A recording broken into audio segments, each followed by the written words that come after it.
Phil Cohen here, Cohen on Content. I got Ken Goldberg, CEO of RDM, Real Digital Media. And full disclosure, Ken also serves on the board of the Digital Signage Federation, as do I. And but Ken is like, one of these cool guys. He chairs the, what's that committee? It's like an important one too. The Standards Committee. The Standards Committee. And a lot of conversation going on with that. There is.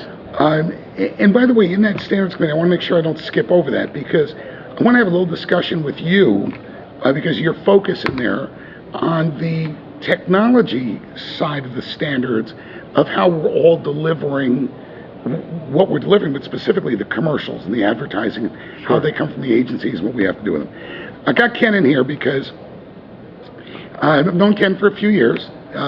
We've talked about some different opportunities in the industry, but it's always been in ad-supported. We've always discussed the ad-supported aspect, which brings us to content, which brings us to, it's like there's a spectrum, not talking about Spectrum, which is another company, but a spectrum that's, I'm selling pure aggregation of eyeballs, or I'm selling a high recall number. Right. And the CPM seems to be on a scale from just pure eyeballs to great recall. Right. And I want to talk to you and get your opinion on that kind of pricing, that CPM, and how it relates to content. How does the content relate to the commercials? And is that a question? Did I put a question mark on there? A virtual question mark, Phil, Okay. I think it was. I think it all ties really well back to this idea of standards, Phil, because you're talking about different levels of CPM, different rates that people get for advertising based on what it is that they deliver. And we talk a lot about, in our standards committee, the reality that measurement and reporting are really critical for all these networks. Certainly you understand that, operating your networks, and that what we're seeing already is that there seems to be a stratification of the types of reporting that networks are capable of delivering. Mm-hmm. A real high percentage of networks out there, unfortunately for people like me, are homegrown. Then there's lots of folks like us and all of our competitors who are out there and run most of the larger ones. But the ability to deliver reports and the detail of those reports is really important, because what I like to say is plain old play-out affidavits won't cut it anymore. Yeah, that doesn't work anymore. Yeah. That was fun back in the Wild West days, right? But right. Not anymore. No one believes that stuff. And we have to do that. We, the thing is under promise and over deliver, but what the agency seems to want is just tell me what it's going to be, tell me it happened, and then prove it. You got it. And if you can't prove it, don't bother me. Right.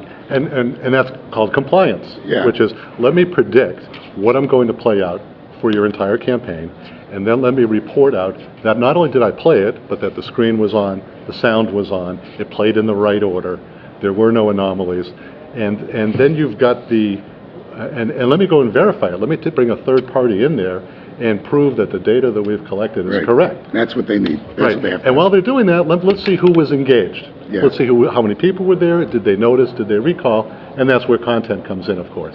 And I've been watching all of these videos. I feel like I'm on the couch here with Johnny Carson.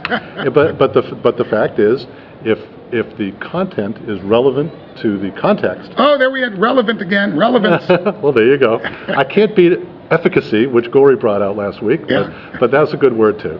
But if the content is relevant, it will by default be engaging. People will see what's there, and they will recall not only the content, but what was around it, which is hopefully ads in many cases. So if people do a good job with that, and people start to worry about content, lead with content, because I think one of the big problems we've had as an industry, and this is a technology guy saying this, is that we've led with technology rather than leading with content. There's this technology beeping over here. Yeah, sorry, this is really bad. This should be on silent. Okay. If there's anything about this operation we do here, none of it's silent. Trust me, the content was not worthy. You should have been with me. Were you in New York last month, the month before? The toilets were flushing, the signs were falling off the wall. Don't worry about a BlackBerry beeping. Well, but think about television, Phil, for a second. You take the technology for granted. It just works. And you take notice of the content.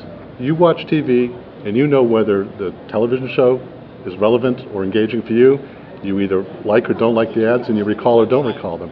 What we've done is, here's this new thing called digital signage, and this really neat technology, and you run it on the internet. And that should be the silent part. It's like a good umpire in baseball. You don't notice them. And content should be what people notice. And the technology should just serve it up and report it. Florida boys, first thing, our analogies are always baseball. That's right. Go Red Sox. Sorry, Rays. Oh, jeez. I say, content is king, content is king, content is king, and I'm being challenged to prove it. Right. And here I've got a technology guy on here saying, were the words, we use those words, is content king? He said it, I got him to say it. Thanks Prince. Here we are from the Digital Screen Media Association's Customer Technology Engagement World. And it's pretty exciting around here. Yeah. By the way, if you guys come to the, and you should, to the DSE in February, the association, the Digital Signage Federation, is sponsoring a golf tournament. And, there might be some guys that you could take a few dollars off of, Floridian or not. See you next week. You'll see me next week. Stay out of the woods.